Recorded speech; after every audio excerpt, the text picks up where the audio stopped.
This meeting is being recorded.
I unmuted. Can you on the Zoom hear us okay? Someone could do a thumbs up.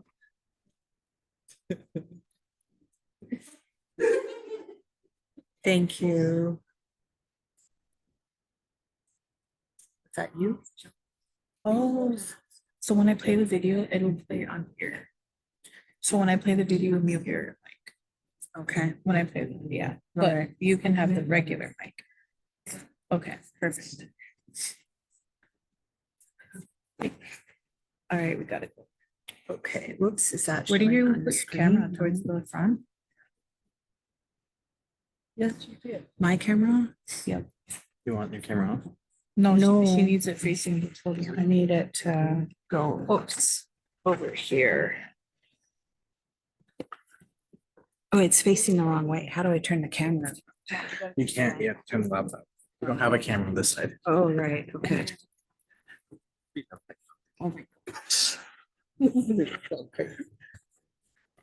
Yeah, because it's to the podium.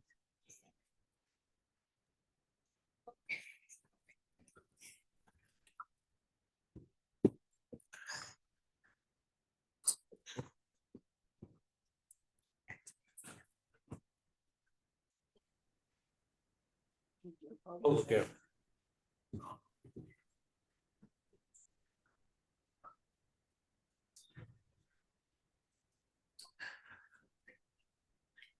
جلسه یادبود پدر کوین پسر سرخ پوسته تو کمپر بیبره بعد زومم گرفتن Hello,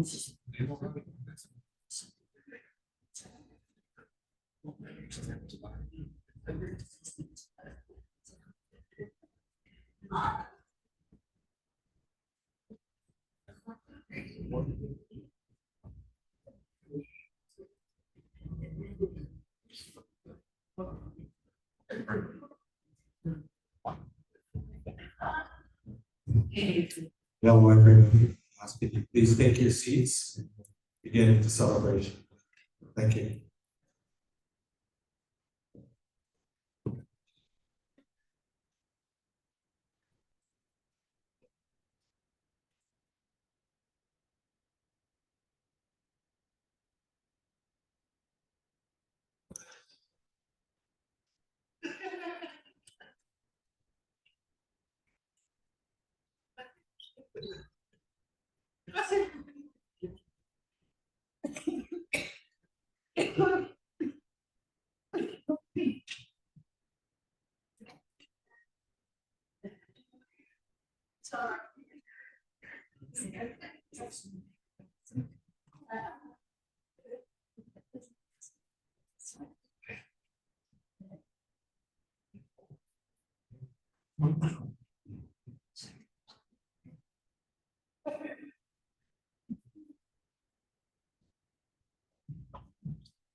Oh, wow.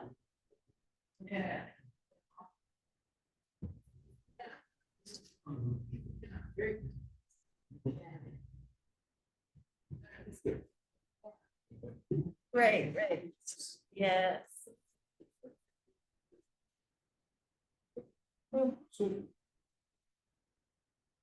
Seriously.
Yeah.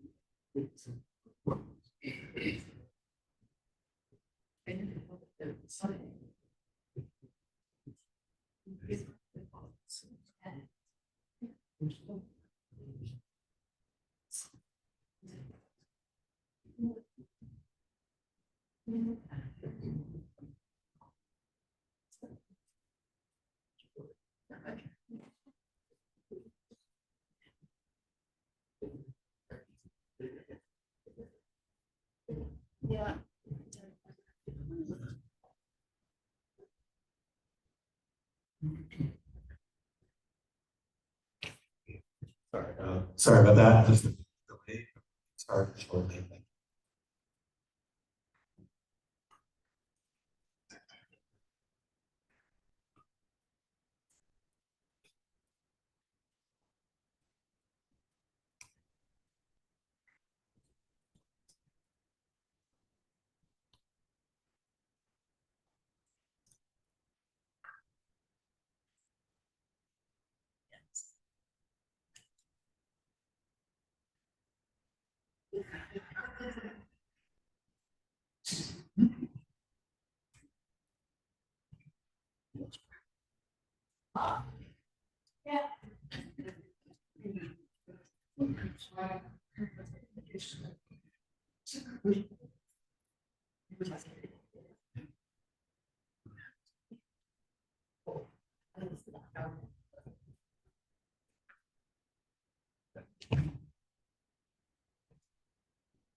Like to John, to John.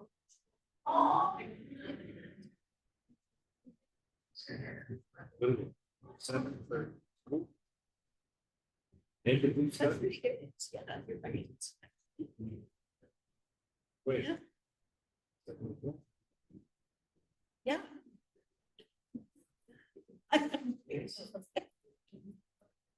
Because I have my lesson plans, 1 week, 2, and just, looked over week 6 and.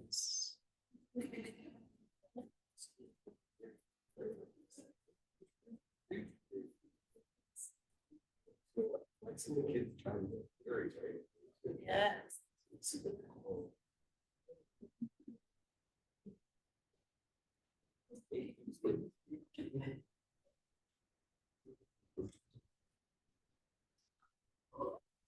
And the students I have are learners of English as an additional language.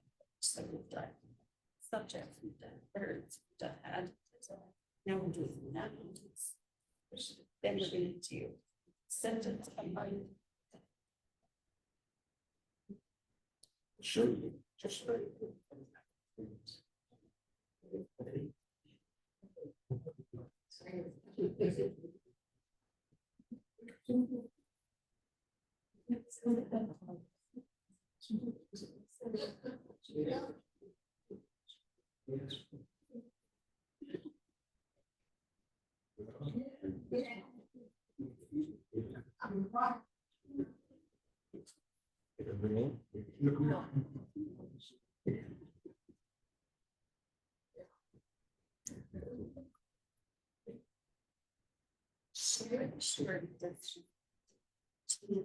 Brown.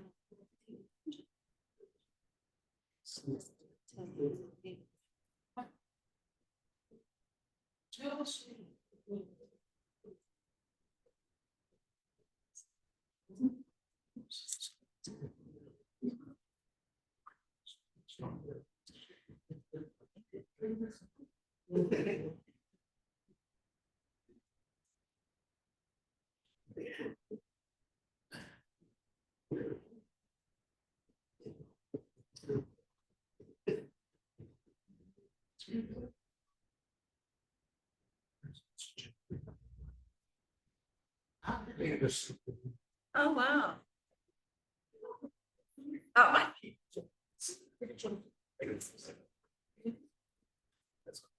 That's the outfit. Have you ever seen the video of the?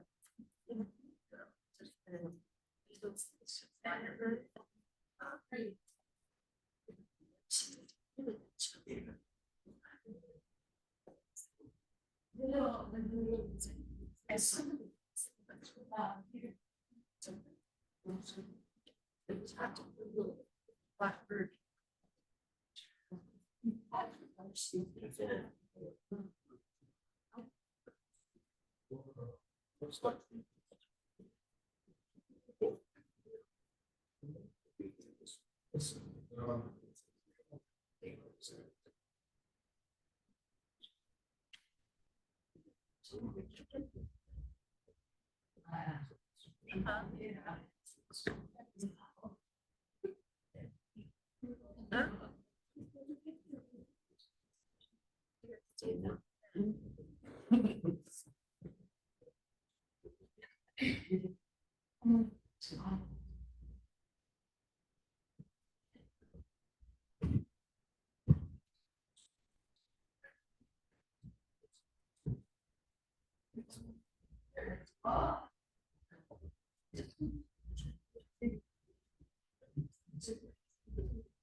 Right.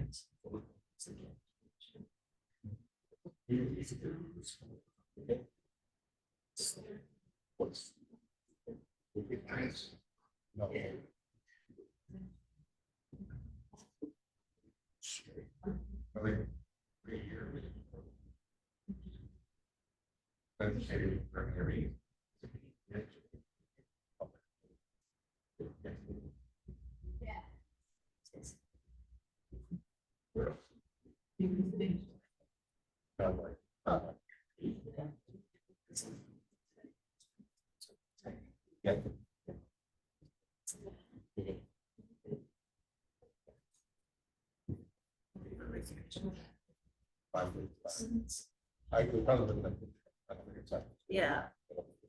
Code switching doesn't work. It says. Yeah. You're behind on that.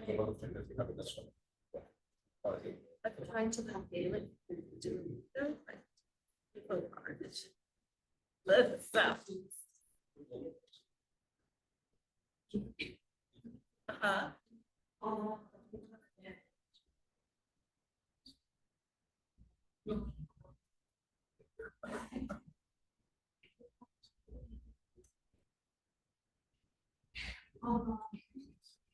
Okay.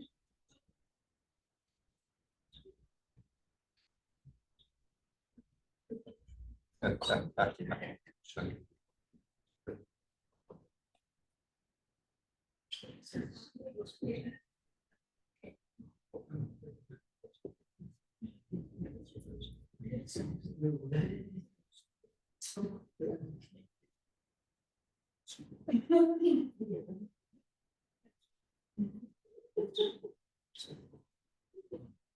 it would be like how we work.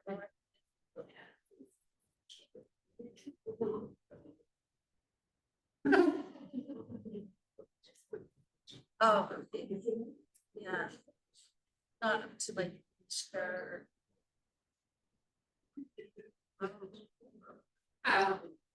Right.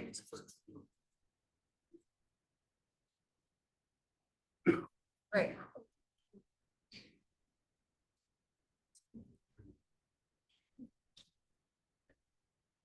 And I'm stuck. That's a really good job.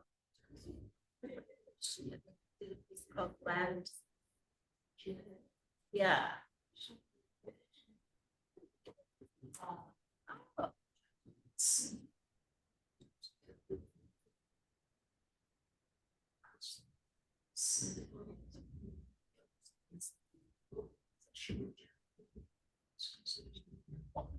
Right.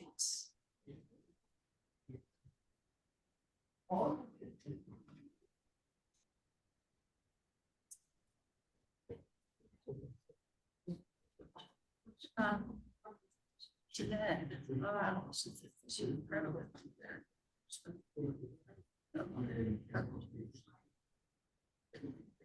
Okay, she was. I taught in my classes. And now, students don't have to do social studies. So they like to get.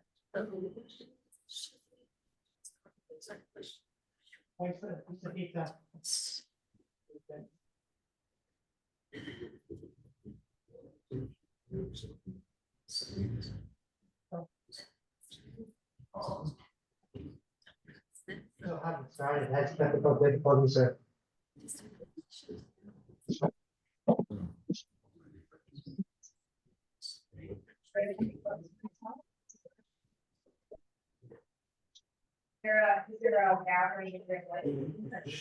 Yeah, there's.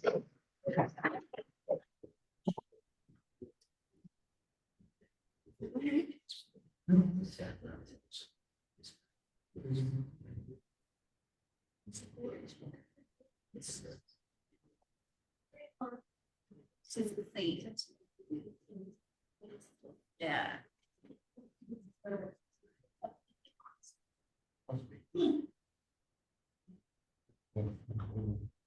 Yeah.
Like a soul.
You started.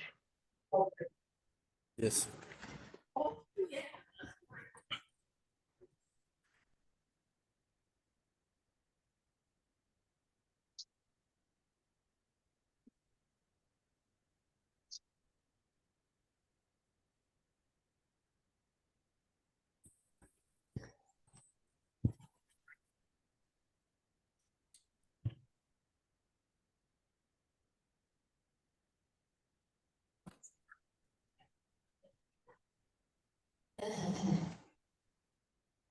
thank you all for coming to say our last goodbye to our beloved one, who was a real good man.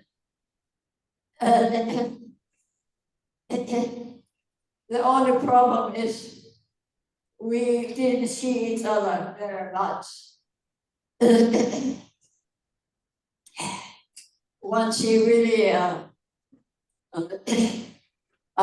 I used to phone him quite a bit, but quite a while. He never phoned me. I got worried, you know. I phoned the police. I told them to check up on this guy. You haven't seen him for a long time. Oh, he said, I'm sure he's all right. And I was sad. I got to see him when Bobby Scow put a memorial for his father, Ernest Scow. Then I saw Peter. He was looking out the window. So I stood there for a while. And then he saw me. So we hugged each other. We were glad to see each other for the first time.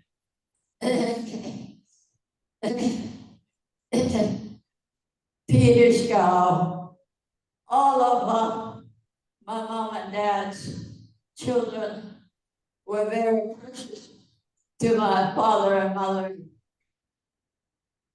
And they had 16 children. Can you imagine that? 16. And my mom and dad did very well. 16 children. Can you imagine? All the toys in the store. And I know before Christmas, my brothers and sisters, Yanks, they would talk about the present. And they said, we know the sad. We know lots of toys under mom and dad's bed. We know it's gonna be back there. So they had a good time. Christmas time. Thank you all for coming. May we pray for each other. The Lord will indeed comfort us and be near us. Thank you for coming. May the Lord bless you all. Amen.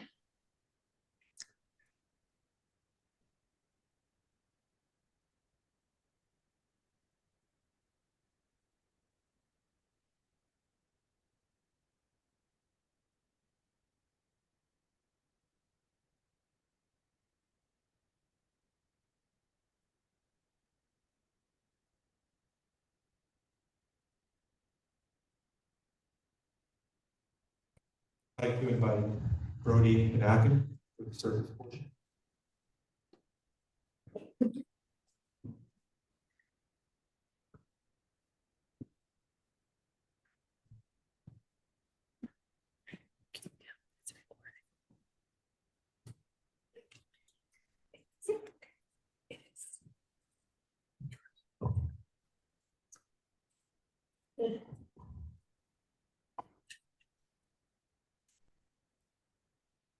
Hello, good afternoon. I just wanted to say condolences. We were all connected. My name is Brody. Come from Cape Much.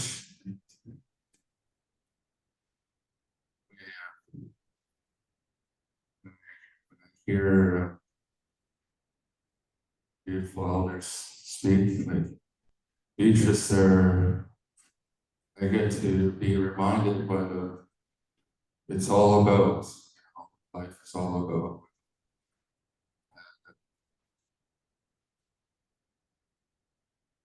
Elders, the older generation,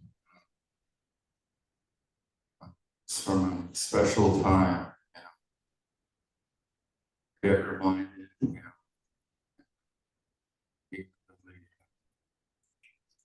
Scow cottage,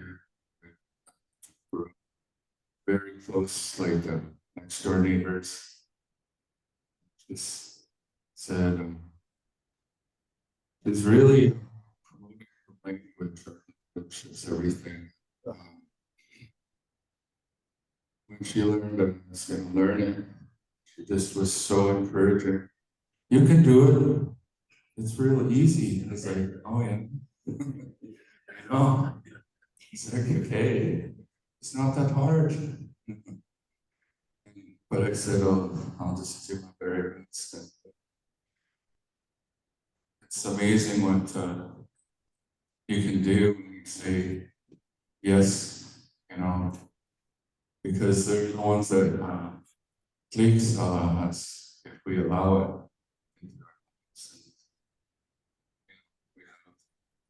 We have things in our culture stored up. Just want to say a few things. Because Anthony fell ill, and it's an honor to be here. And I just look at the room and I'm amazed at the interconnections. All the different villages, family connections. I just want to say a lot of they say. They used to do this prayer for days, I guess. Iki. Mein flachis Kriegerus flachis Gegensols. Nana Gege Sulaki no Karios Laki Beni Kawina Wisen. Edwig si Nana Gege Yachane Laki Laka Iki Awinus. Sola Gapno. So no Hemai Nina. Igekluta, ja, genoot, ja, kine gafo te dieren slute. Ja, kine jasa gafo. Wala isa no tlaka, la kala sa yakstine. O pakula gafo, la yaksa suma fus kigame. Says, Ike suma got new was not flap on the suma. Peter's keys play loud. It's a Lord's Prayer. I think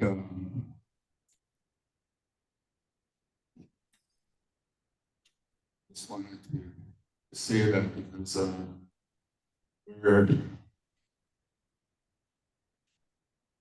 there's certain songs that carry promises. And I just wanted to share a few things during this time because I think that we're in a transition time when our loved ones leave. We have to really consider what we're going to do now. So I just wanted to say that.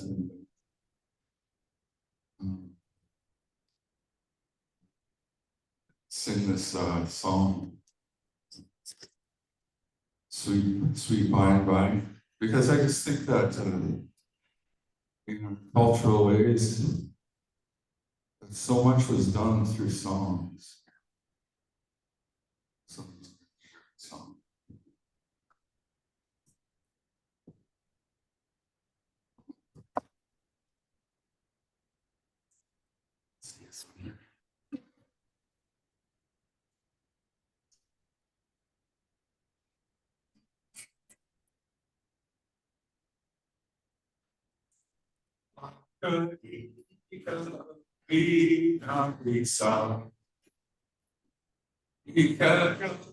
Yes,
close this little part of the service with Psalms 18, 1 and 2 says, I love the Lord, my strength. The Lord is my rock, my fortress,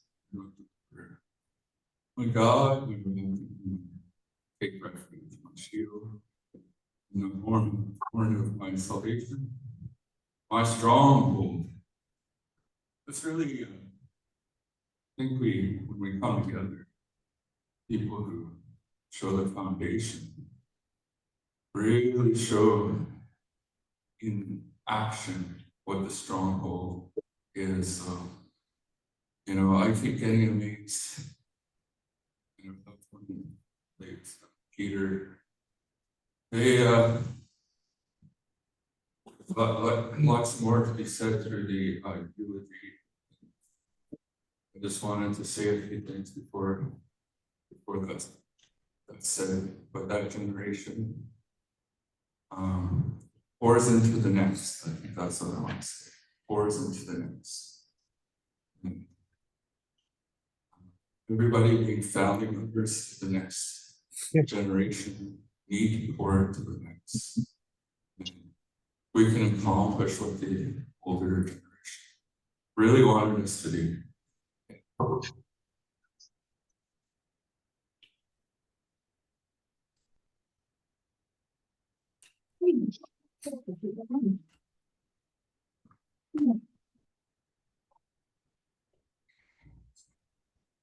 Thank you, Brooke. It's calming.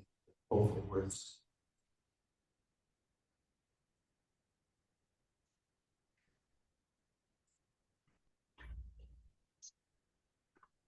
We now have a video of Amazing Grace. Please feel free to sing along with this.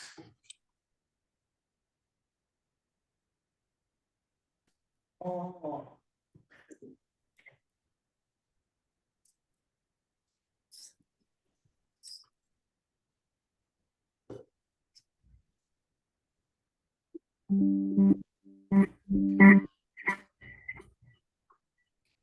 Yeah.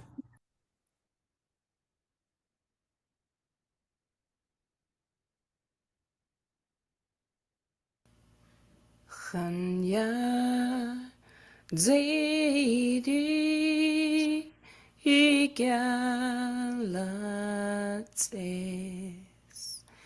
Sans Qala Henucha Hisa Ulkin Lami Sanka Papas Landu Kulahi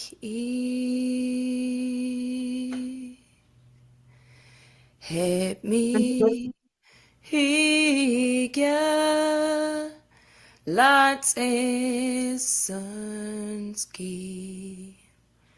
Glutla Huala La Desi Yahweh Idchan No Kahai Kan U Asi Dekhi Ina Manla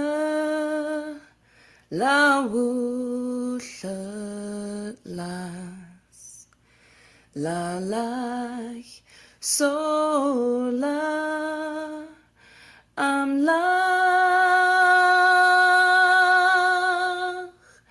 Help me Lots Esanski Gyu'id Kan I Kyo Anla Chana Qab An Hidagila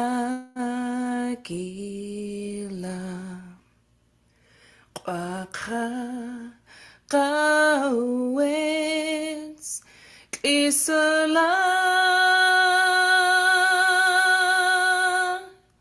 Tawakkalak Am Yachalak Kiskla Laba Enu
So.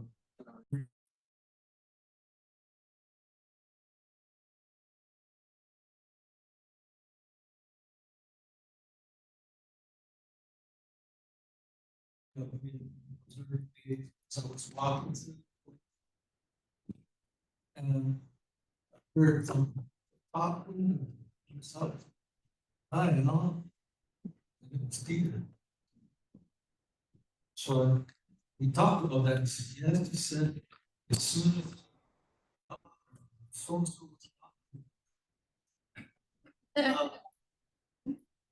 I took the liberty of letting out Nick Brown maybe before anybody else. And Alan Hicks Brown said something like, it's hard to imagine this world without Peter's spirit of enthusiasm and joy. He was, the last time I saw him, I walked in, sick as he was. And this song is one of the lyrics that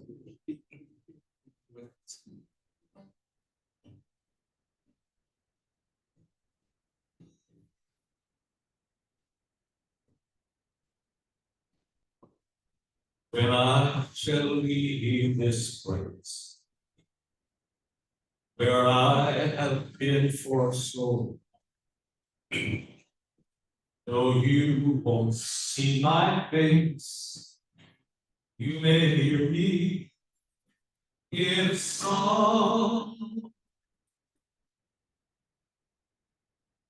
I'm feeling the morning sun streaming. I'm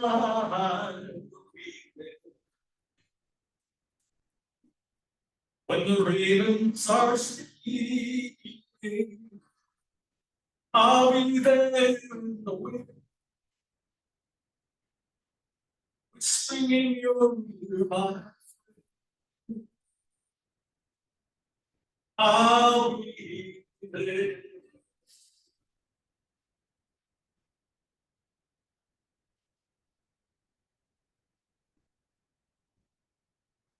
I'll be there.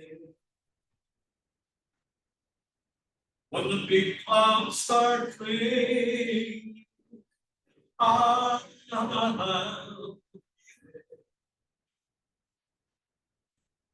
When the tall birds start swaying, I'll be there. See the waves and you see.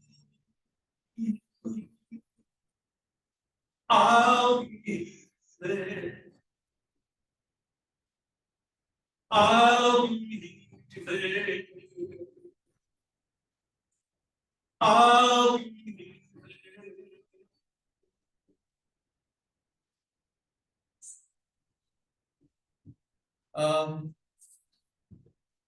I'd just like to say that I met Peter in those early times, and over the we spent much time together, saw each other once in a while. And but I was down by the Philippines, South, and one day, and there was Peter on the same place. So at that time we get each other better, but it was like the bond there started, like I've been meeting him a lot of times. One of the times, Peter was saying that I would sing one of his mother's gospel songs. We never did get down to what I was reticent to talk about what I was singing. It's memorial. Well, but I will say that from what I've heard of her, this may well be a song that we do. Maybe some of you will. It's a song that kind of swept the coast.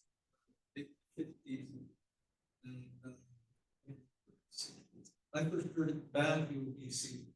The Lieutenant Governor George Curtis came.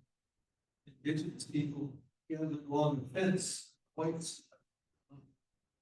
It's reception for the governor. And one guy had a guitar and he sang a song. Then when I went north, I found it's around Bella. So I hope this is appropriate, and I think it's as well as anything. It's and I hope somebody, if you know the song, it's called When You Reach Down. Once my soul was hot on the hill, I was wretched and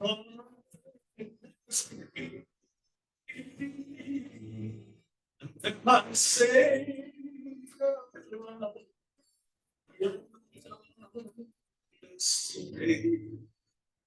he reached that this force. When he reached out his hand for me, when he reached out his hand for me, I was standing without God or his son, but then he reached out his hand for me. Now my soul does rejoice since I laid in my soul in the depths in my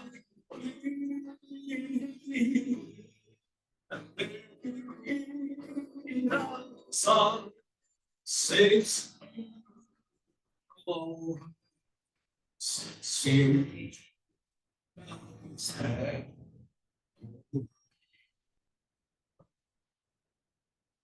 when he reached down his hand over me,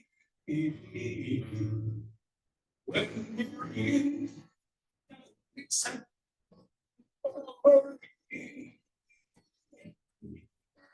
I was found standing without God. But then he reached his hand once more. When he reached down his hand over me, when he reached down his hand over me, was God standing without God. But then he reached his hand over me.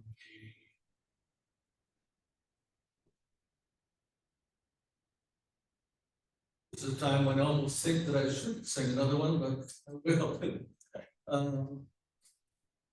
At the time I met Peter, that was kind of just before drums came in, both were power blocks, and there was huge fleets tied up in Alert Bay and in the weekends. And we fished from usually from Sunday at 6 o'clock until Thursday at 6 o'clock. I know Peter would have seen, and I wrote a song called Sunday Night Steamboat. And I know that Peter would have seen many Sunday night sailboats leaving Alert Bay, coming back. And eventually he got on them. Anyways, this is called Sunday Night Steamboat. Sending off, dear friend, brother, relation, Sunday Night Steamboat. And I just want to say that I'm really honored to be able to share this occasion. So here's something I say.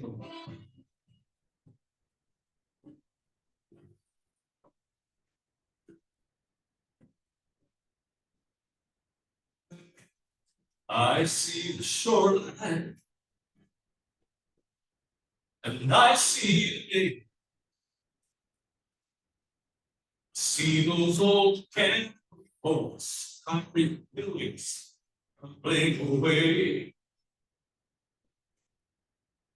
I see the captain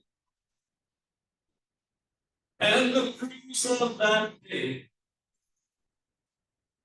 On Sunday night, Sunday boats, steaming away.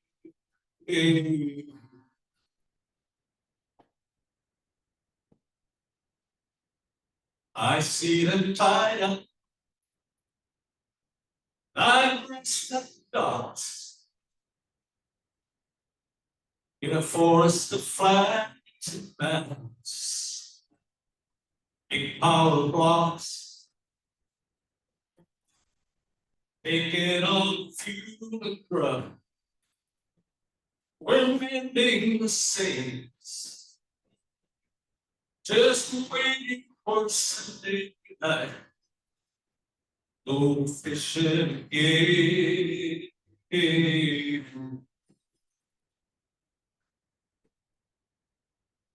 Some are going to Double Bay, most are going further down the streets.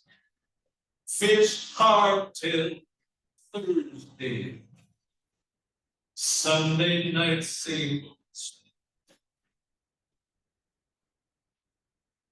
Worked on deck or in the skiff. Some cured over line catching fish. On a Sunday night sing.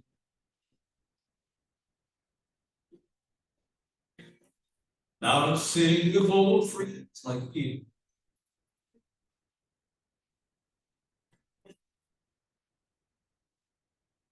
I'm singing with old friends. Summer sweet birds today. Talking about the good old days. How fast times change. On the edge of the laughter, there I seem to be. And on Sunday nights, boats steaming away.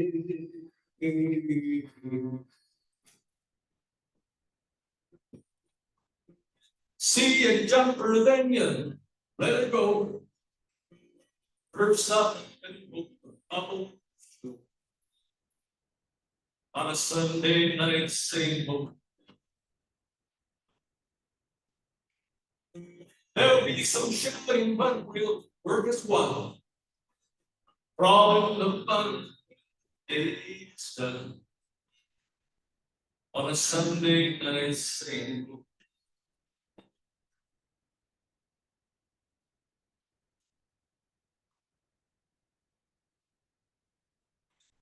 I see the captains and the crews of that day on Sunday nights in boats steaming away. Thank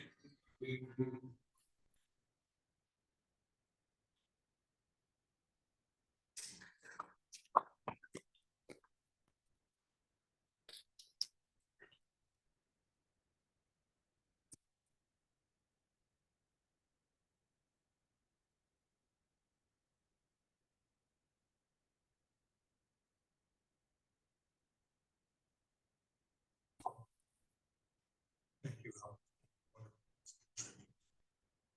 I have Joseph, stage for the unit.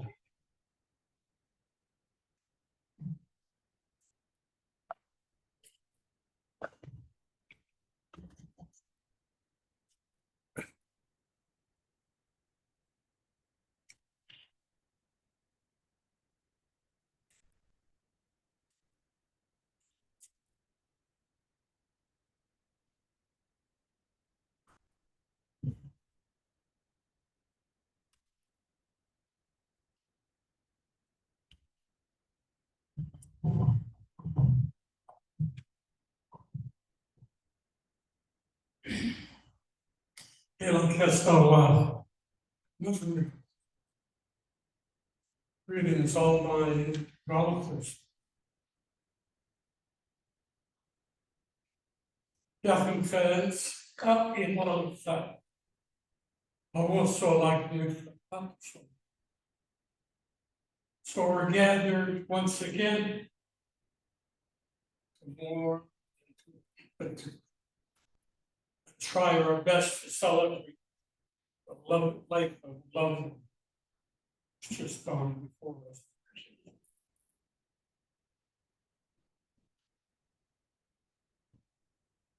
My friend Peter was a deeply respected person by all who knew him.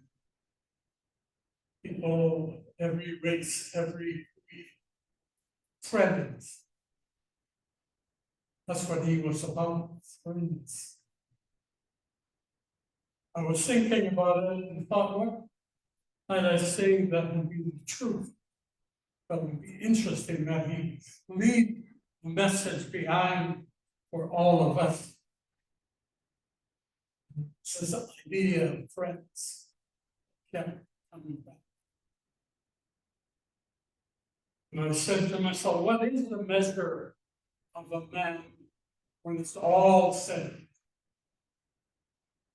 That he was alone, but that he was with people who he cared for, who he knew, and they were friends and relatives.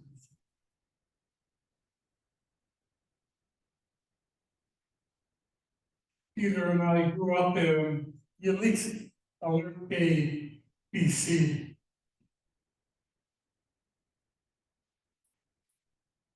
I knew him because I spent 11 years in Alberta attending the residential school. That kind of marked our friendship, my friendship, Peter. Because when I look back at all of my experiences, there was nothing left to look at.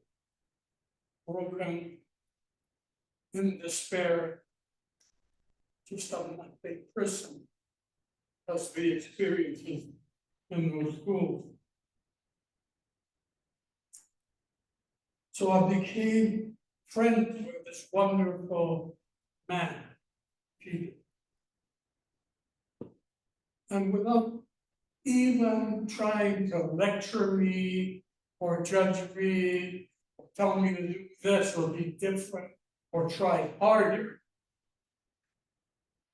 he had an impact on me that was inspirational, that lifted me up from the darkness and brokenness of my past.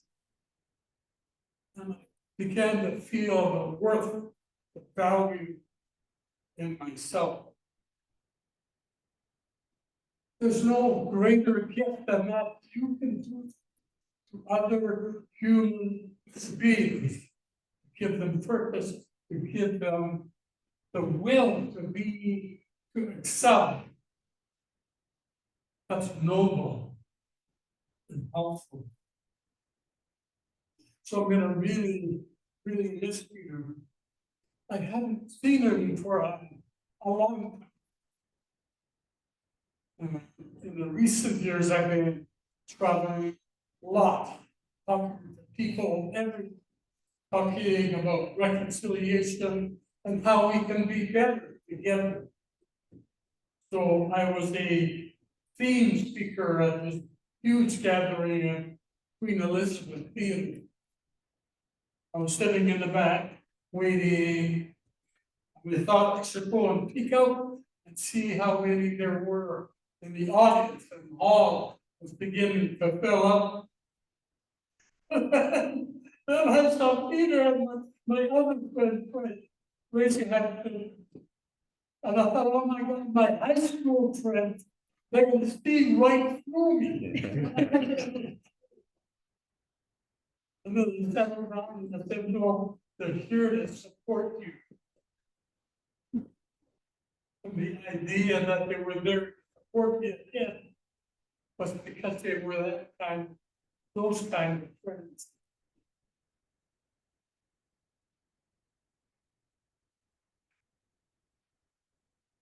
Peter had a giant personality, loud, bold, confident, knew who he was, knew where he was going, felt good about himself.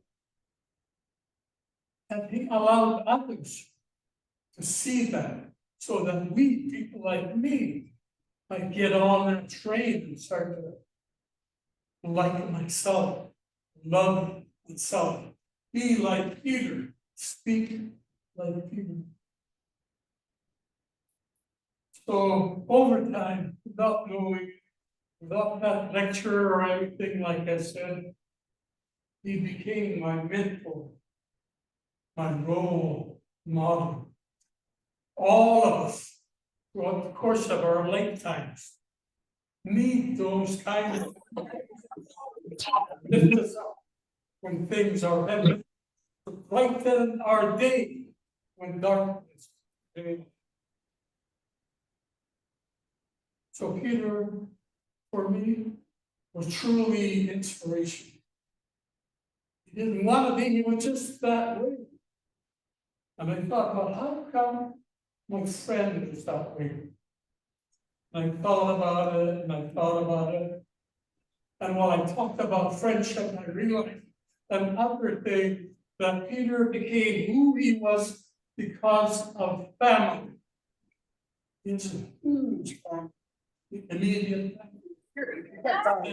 family, and they're influential, significant, impactful, caring, they're connected to community, they're doers. And they help us to understand that we're all like that, we can be better. So I kept being friends with Peter and I kept growing and learning. He never ever once said, I'm your teacher, I'm your role model.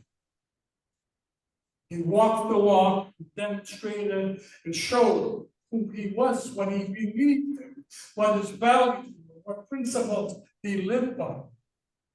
Without lecture. That's an amazing pathway for a human being. Feeling, wish upon all the others the joy and the peace that he found in his life, the will and sense of purpose and value that is here. So in the last few years, my friend Fred, Peter, people from time to time for Robert get together to talk. There was no agenda. They were saying, here's what we're gonna do, here's what we're gonna climb this mountain or change this. Just the idea that we had enough love and respect for each other that we could talk about anything.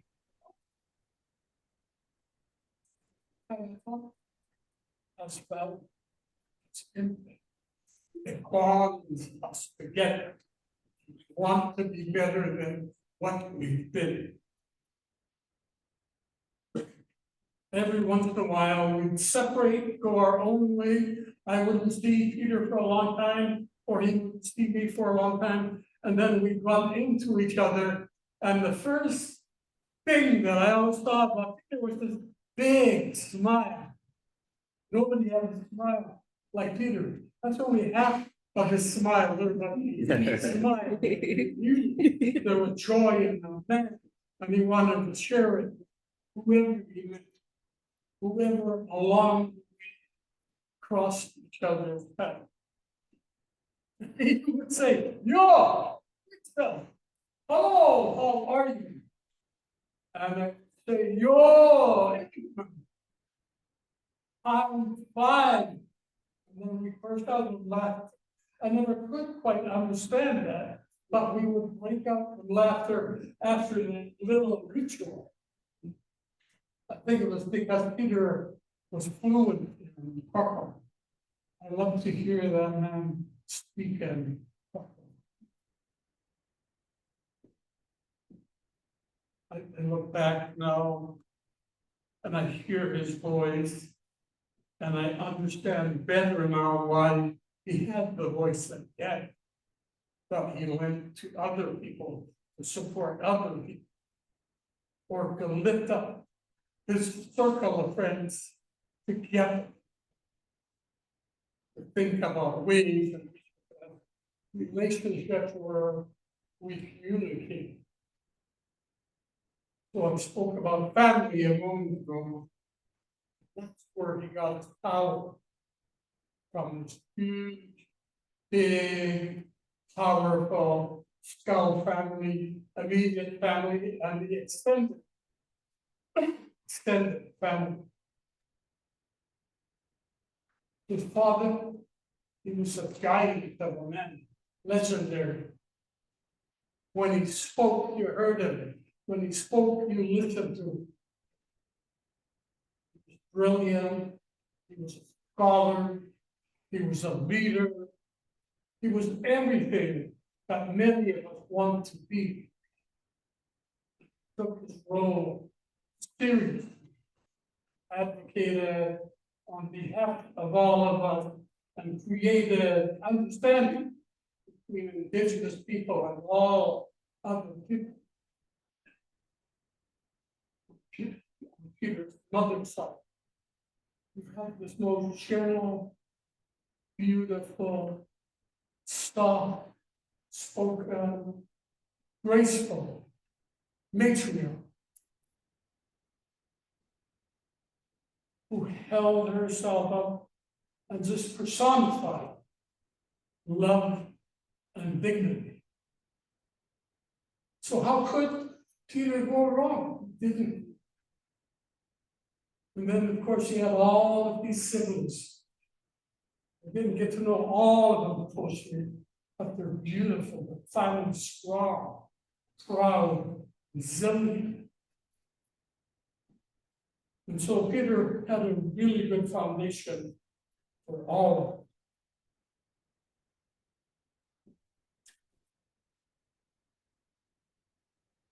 A few days ago, just prior to Peter's passing, I went to visit him on Salt Spring Island.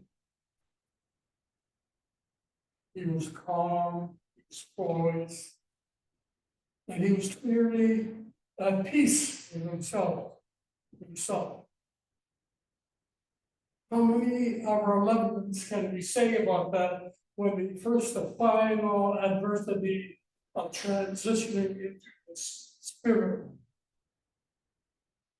We'll talk about Peter for sure, and I'm sure there must be others. But I think about that and think about my own time to go. I want to be like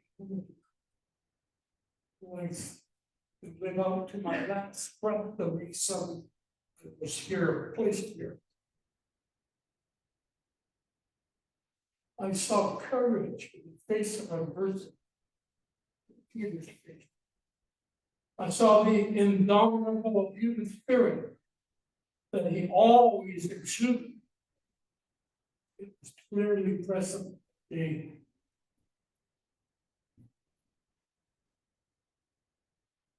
Even in those moments when he knew his time was closing in on him, Peter didn't become self-centered. He still cared about others, especially the bell, children, and his final thoughts were with them.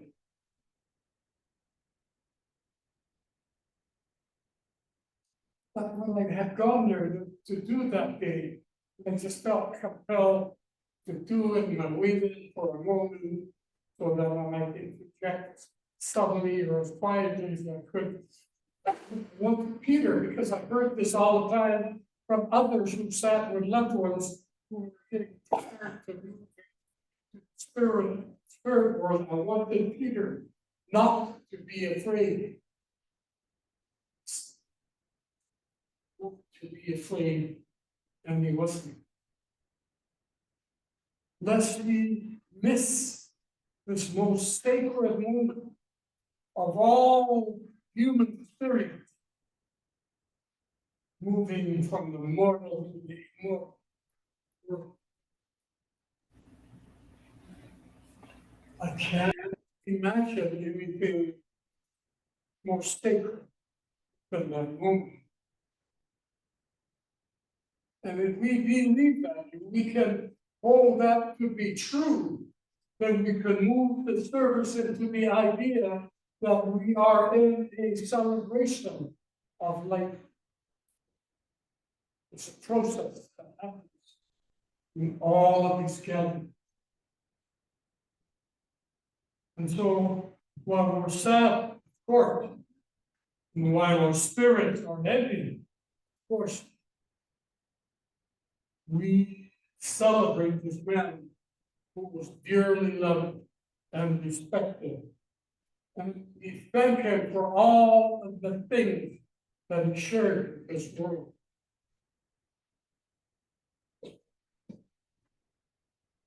There is so much mystery in the universe. So many things unknown. While we are born of the flesh, we are also imbued spirit. Peter knew this and graced his life with that understanding. We often we can all believe, accept, embrace the idea that we are more than flesh, that we're spirit. Our lives can be graced too.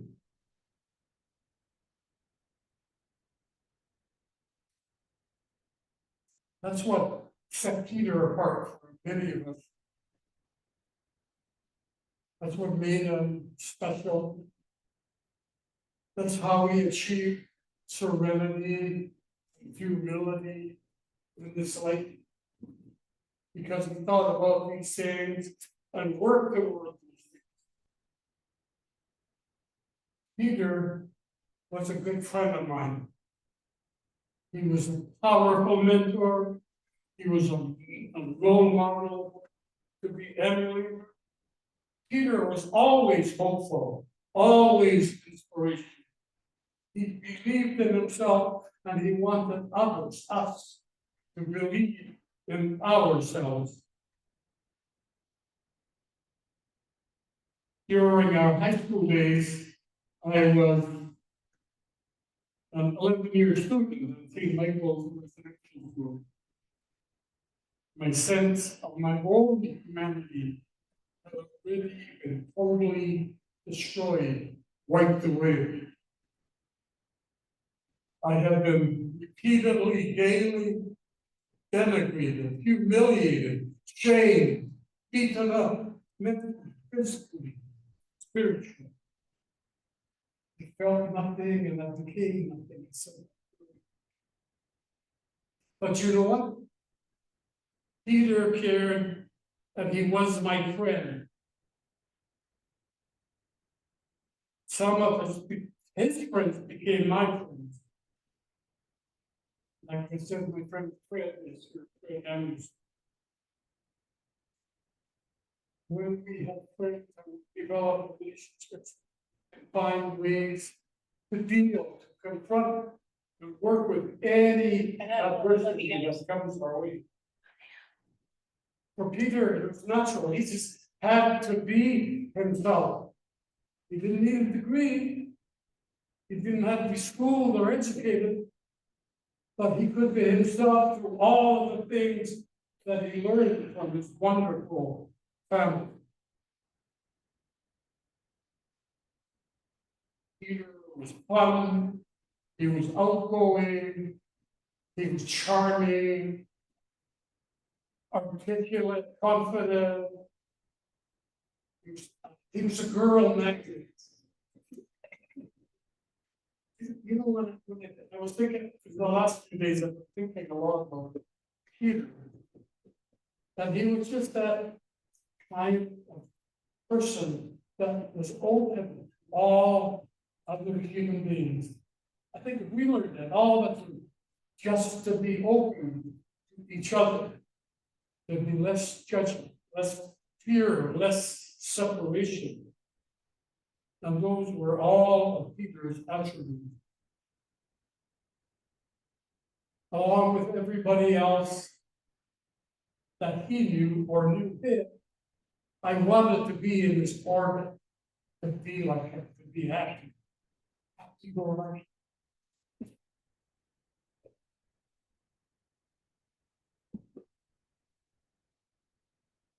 from mentor by example to being a role model. He taught me to see myself in a new light. Sometimes we beat each other up, sometimes far too often. You have to learn to see each other in a new light. That's what Peter did for me. That's what we could do for each other. We could learn by his example and make this a better place. Peter helped me to see beyond the human experience.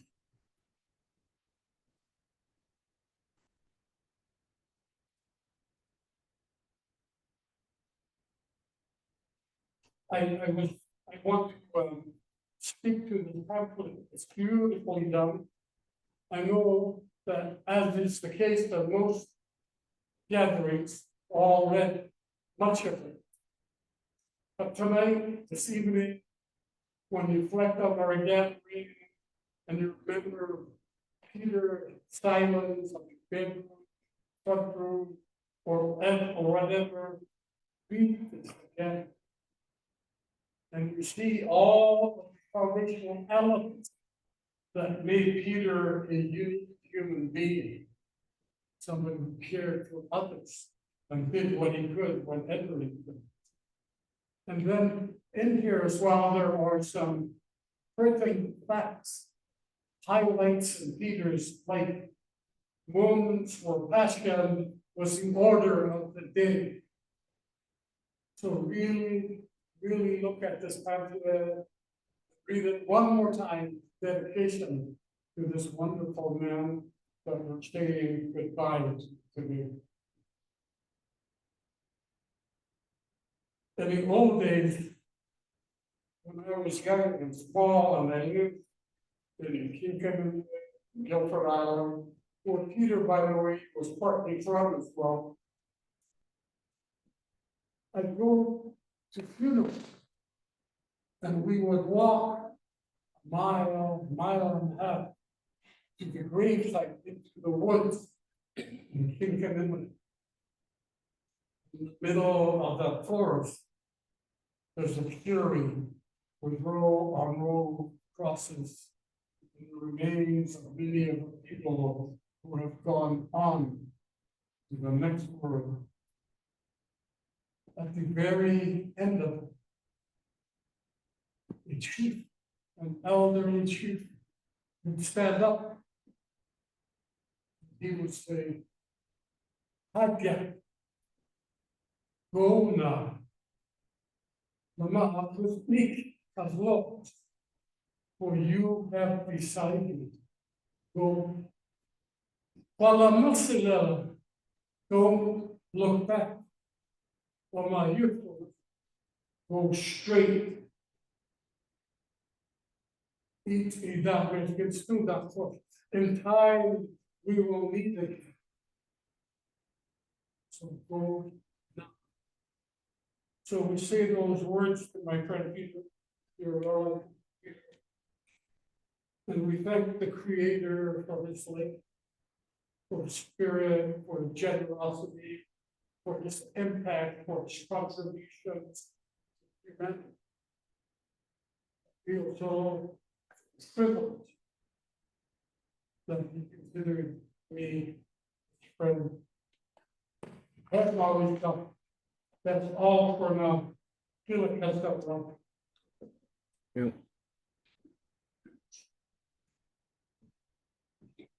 That's to make people so you can make people know. Instead of me having to look in the camera. Thank you for this body of inspiration, motivational words. You can help us. Kevin, Peter's son. Come on this way.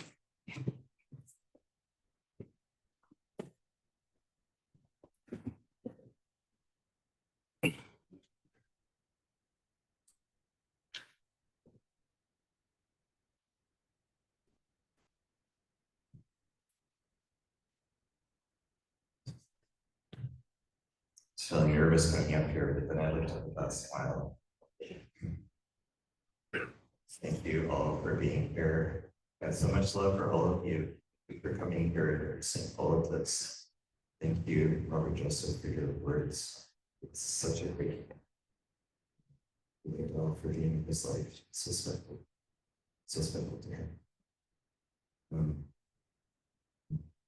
I just want to share a song that came to me and it always got me.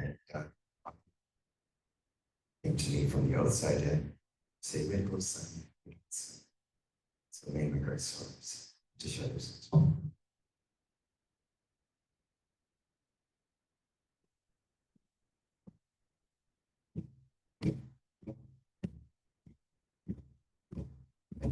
Yahweh, Yahweh, Yahweh, Yahweh, Yahweh, Yahweh, Yahweh, Yahweh,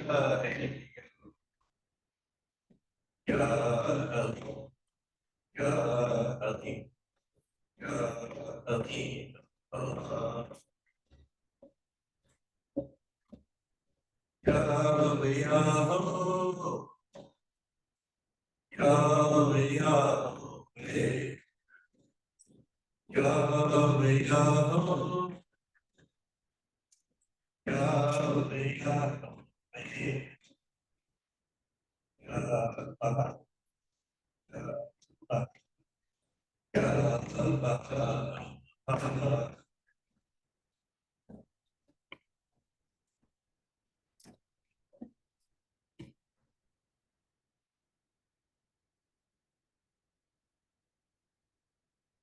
God, you know, with all those powerful ancestors who have predeceased you, may all of us be empowered by their love, wisdom, and strengths.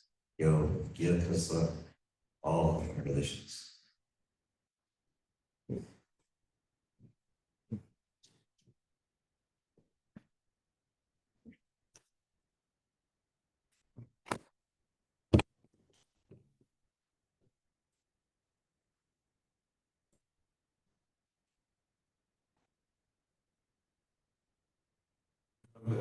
Part of the night where we like to have an open mic session, so if anyone would like to come up and share some words in regards to our here, please feel free to do so. I'm going to start with that anecdote that occurred. As most of you know, he was involved in a lot of sports. He was a bit of a prankster, jokester. Some of his humor was a little bit above our heads, almost at an intellectual level. That's what it meant. Catch on jokes. He'd be the only one laughing. He used to always come to Camel River, and the stopping place in Camel River was on things home. And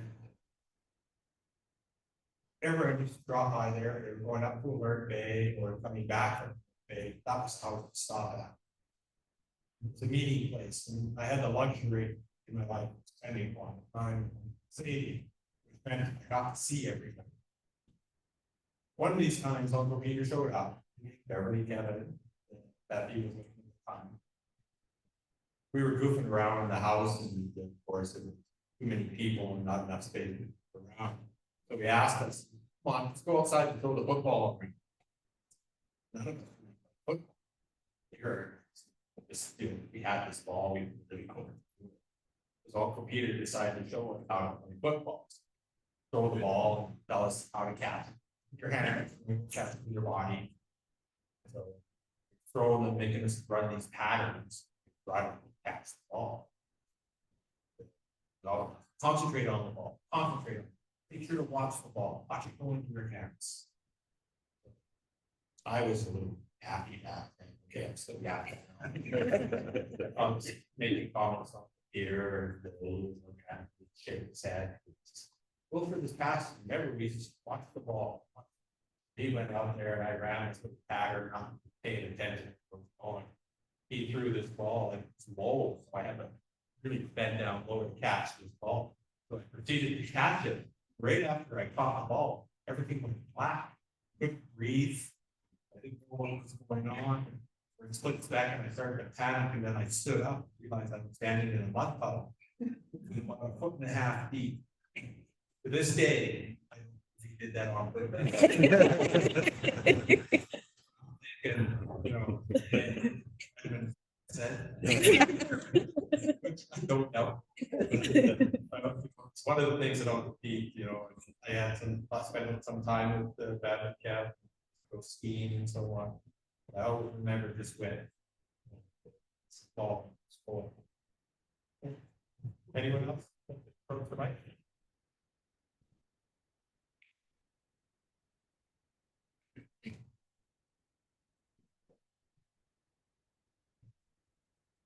Good afternoon, everybody. It's nice to see you all.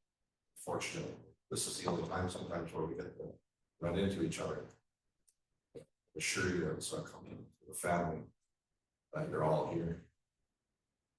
My heart goes out to Liddell for occupying Peter all these years and sharing all your wonderful experiences together that I read about, heard about. Even had him share with me some of the experiences. There was on occasion in Victoria, at least 12 years ago, when I would connect with Peter and Rupert. It was because of the niece Anne that suggested I go see them. They used to go Fridays down to the mall and the food court, and I think you would visit your father. We would sit there and just listen to the classic Scow one-liner theme. That was prevalent in every single one of them, including each of us here today. But listening to some of the others speak, and Peter spoke of Alan Olbert quite a bit, of course, Christine.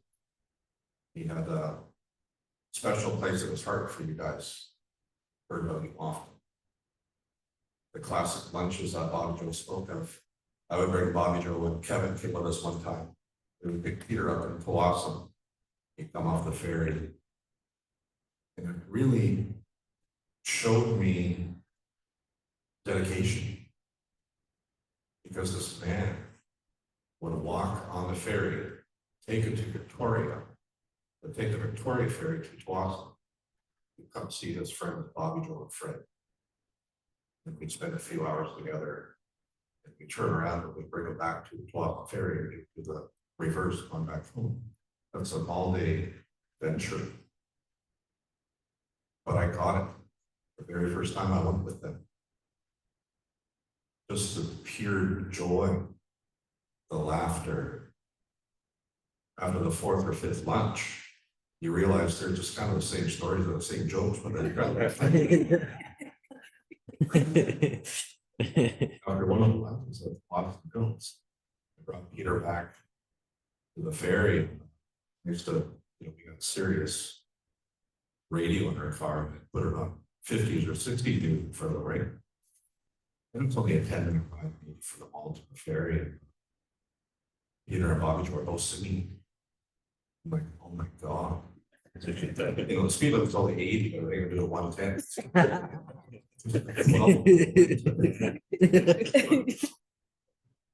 They get there and pop out. And they give Peter, give him a hug. I said, did you hear Bobby was singing? He goes, no, but it wasn't very good. I don't need to hear it. So. Thinking about our family, thinking about the last week or so. Peter had two uncles, Sam and Jack, and their descendants from both those families here today. Sam had 9 children, Jack had 2, and then there's a 16 that their middle brother Bill had. So between the 3 of them, there's 27 kids, and well over 100 grandkids. It just exponentially got bigger, right? You could hear the stories from Beatrice and Winnie, Irene, just the pure joy in their household. Fishing was big, but I think just the time spent together. Peter carried those qualities his whole life. And I listened to Bobby Joe talk about his leadership. That come directly from his father, Bill. Bill was a natural born leader. One of the great warriors we've had in the last century for certain. So much so he got handpicked to go see the Queen at the coronation in 1953. But Peter's leadership I heard about from a friend of mine in Victoria about just about 20 years ago. His name is John Hayashi. John's a little bit older than me. And he come up to me on the soccer field and he goes, "Oh, so you're a Scow?" And it's one of those, should I get it? Yeah. He goes, "Oh, are you related to Peter Scow?" Once again, I'm like, maybe. But John was a little boy in Prince Rupert, played on Peter's song. And John talked about Peter for a good 10 or 15, nothing but the highest of praise. He said, "Oh, I wasn't the only one." He said the rest of the kids adored and loved that man. Because I don't know what life was like in Rupert in the 60s, but Peter showed them love. Peter showed them commitment.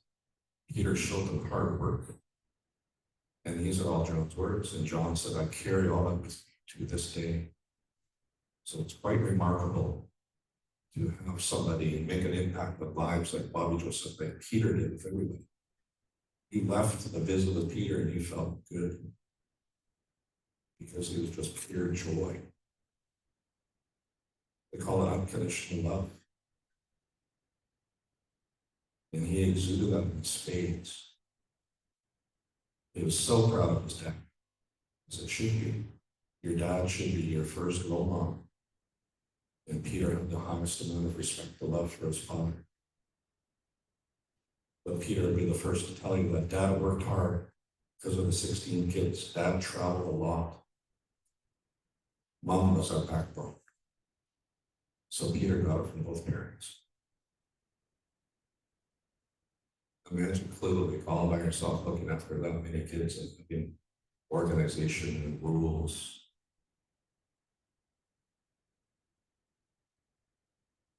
And Peter not only showed that with kids, but in his professional life. Working out in Delta and the Fraser River with BC Packers and being a manager. Some of Peter's friends are here from Indian Affairs that he worked with. I've heard from some of them that the same type of words, that he was a father figure. He was older than most of the other workers there, but they looked up to him and respected him. At the end of the day, he could lay his head down, know full well he did all he could. I heard this recently and it's going to stick with me for a very long time, but at the end of the day is over. Kind of like what Alfredo just said, it's kind of above your head, but it makes sense. But each and every single day, Peter had commitment. He had integrity. He told me, I don't know how many times, don't ever phone me between 10 and noon. What do? 10:30, I'm phoning him up. Leave a message. Peter phoned me back and said, "You forgot, huh?" I said, "Yeah, I did." He goes, "I go for a run every day between 10 and noon." But to be that committed to his personal health and his life really showed a lot. He didn't have to say it in words. He just showed you. I don't think I was ever at their prior house. They just moved.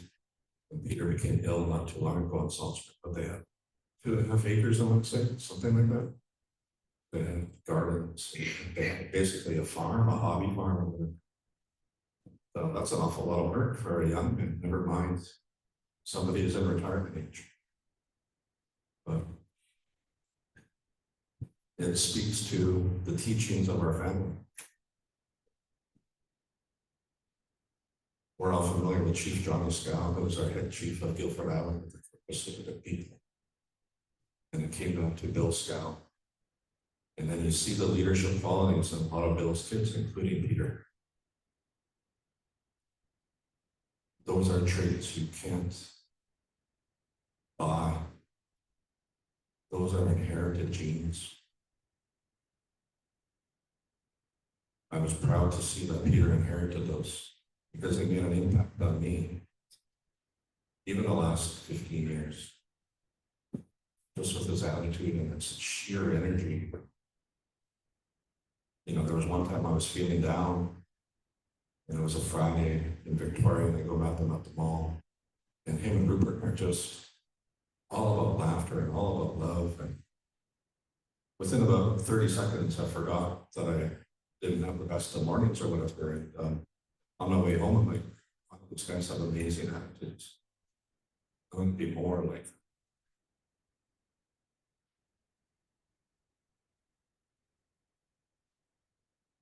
I'll share one last story. There's a lot of them, but a few years ago, Bobby Joe and I, Peter, my Auntie Mae Smith's daughter, Jessie. My dad was still living in Nanaimo. And Peter went to go see him. You know, my dad was just about 96 when he passed away. And I told Peter Dad would do well. So I was looking to move to Vancouver to a care facility. And Peter said, well, you organize it. I'll pay for the trip. Let's go. So, given that directive, I organized the trip and brought them over. And we spent a couple hours with my dad. And I recorded most of it. And just some of the interchange between Peter and my dad. And like Bobby Joe said, Peter was a fluent at Kwakwala. I'm sitting beside Jessie, and she understands it, but she doesn't know it to the level that Peter and my dad did. So to listen to them converse amongst each other, our humor in Kwakwala is entirely different from English. You see them laugh and then translate the story for you. It doesn't make any sense. Peter really enjoyed me thanking so many times for bringing him to go see my dad. And he came up to see him once more at my wedding in a few years. Peter came to my dad was there. My dad would bless him on our family history. And just the leadership qualities of Johnny Scow and his two brothers, Peter Scow, George Scow. Peter was named after my grandfather. Our grandfathers were brothers. And, Peter was proud to carry the name Peter Scow. Potlatch in 1942, my grandpa Peter's last potlatch. My grandpa Peter was well into his 70s at this point. And that's where Peter got his potlatch name. I have to dig in my paperwork to find out what it is. The family asked me. It's nothing. That's where he got his name. And we can hear my dad sharing with Peter about the potlatches. My dad didn't attend. Dad was at St. Lane's. But it went on for 3 nights in Guilford Island. Peter would have been 4 years old. So when Bobby Joe talks about those old days, it was a different time for them. They didn't know any different. We thought we had everything in the world. Why did we need to change the way we live? If you really got into conversations with Peter about it, which I did a few times, he really had honest opinions about it. And he's quite reflective as he got a little bit. But I think with that, once again, I want to thank you all on behalf of our Scow family. And Peter come from Klilivik as well, the water side of his family. He's very proud to be from both. So once again, he could be anywhere else, but he chose to be here. And it means a lot to all of us to see faces I haven't seen in a while. So much love to you all. Safe travels home. Thank you.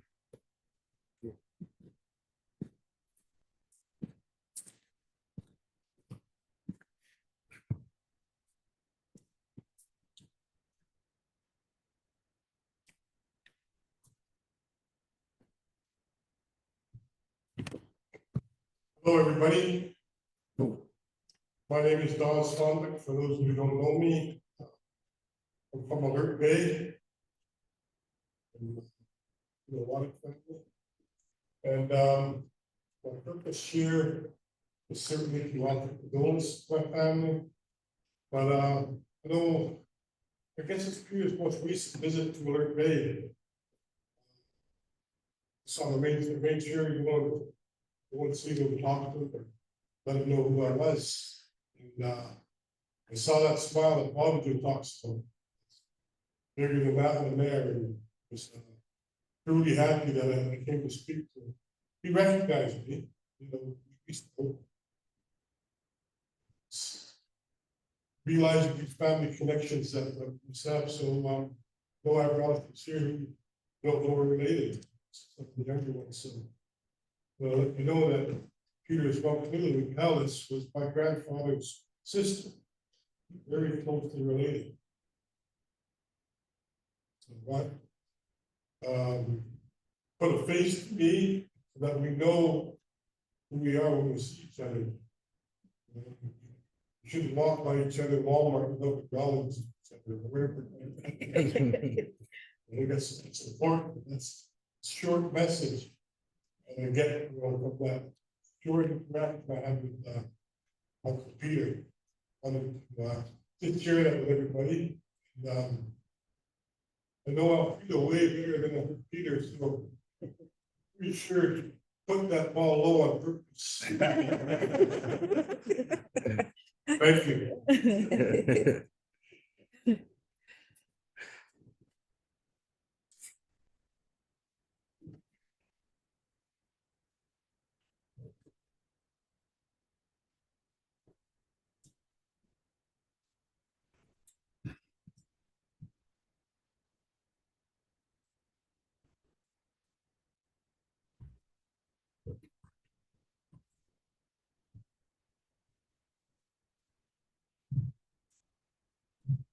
Very well. Means we can Scow. Say a few words. Here.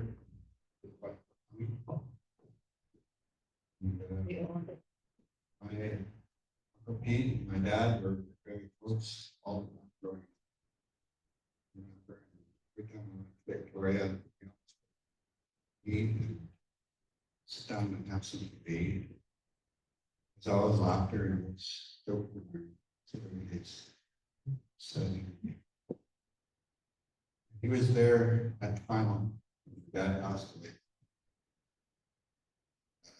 Then brother Len and I always remember him joking around.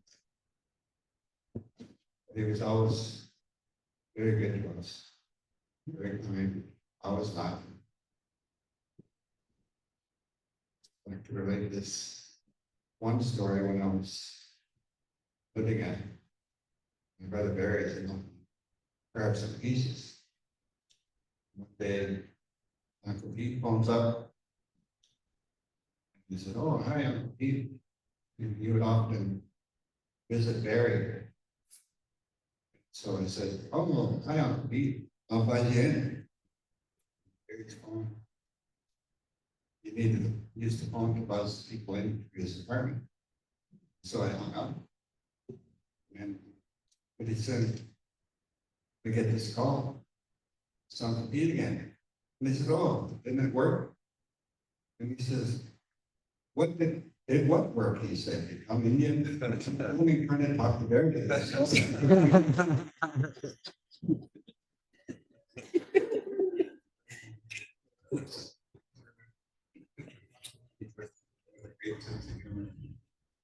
Great luck. Fellas.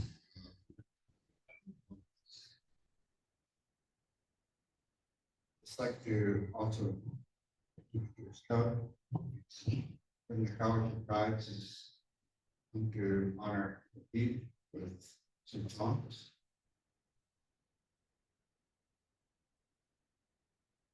Thank you. Yeah.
That song I sang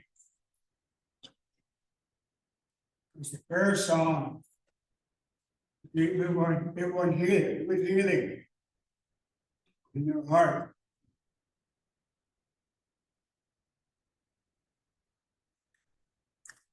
That song was part from the All Indian Opera sing choir. My late uncle Abel Joe, smucked with it. Brought that up back in 1979. Out.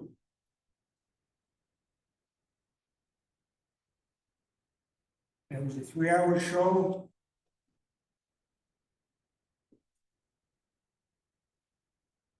He told me before he left, I was pretty young. He says, you better start singing these songs because I'm not going to be here very long. Sure enough.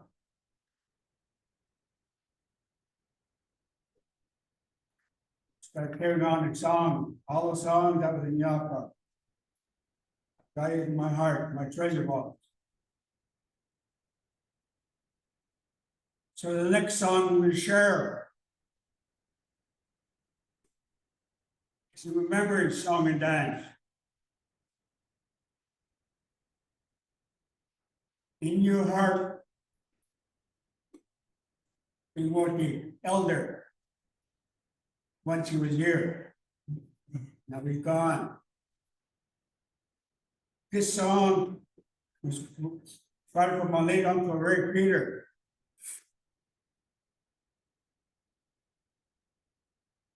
He told me the same thing. There this song.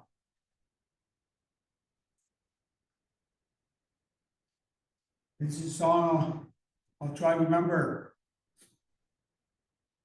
Have it in your heart.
Hey,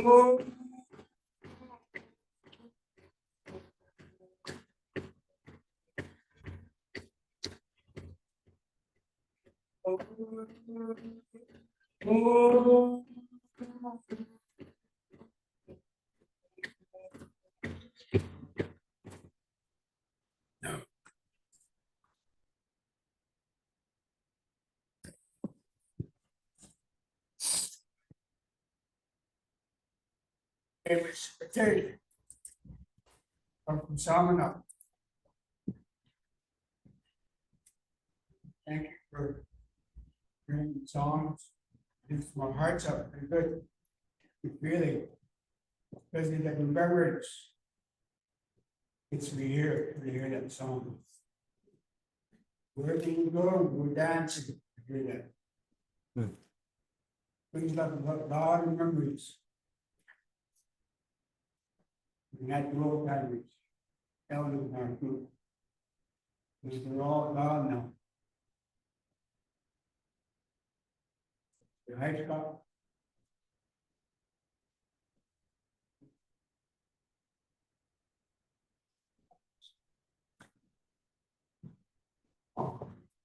Thank you, everyone. That concludes the formal portion of the summary here. We have refreshments available for everyone. There's a guest book, Bible, pictures there. So you need to sign this book. So we'll just have our prayer for the prayer.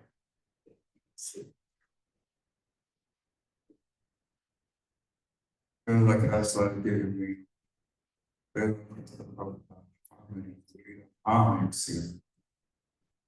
Das Ekelon bekommst danach befriedigt.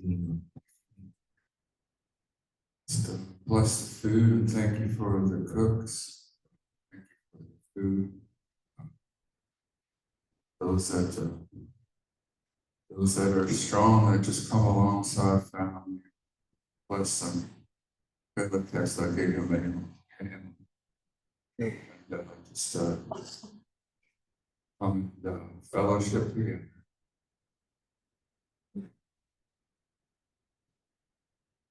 Thank you. Feel free to help yourself with the refreshments. The Scow family, thank you. Yeah.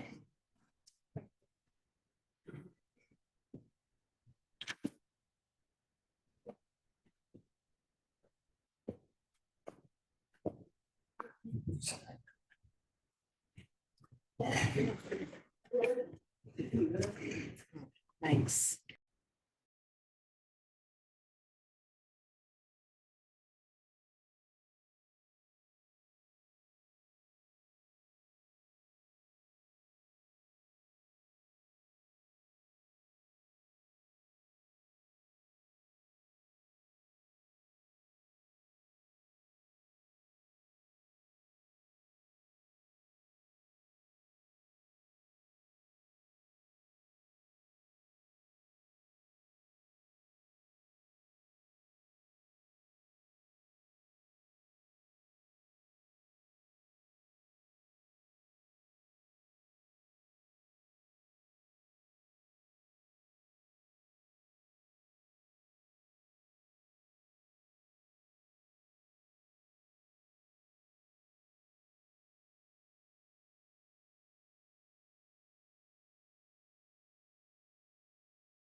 I know, it's where, oh, yeah.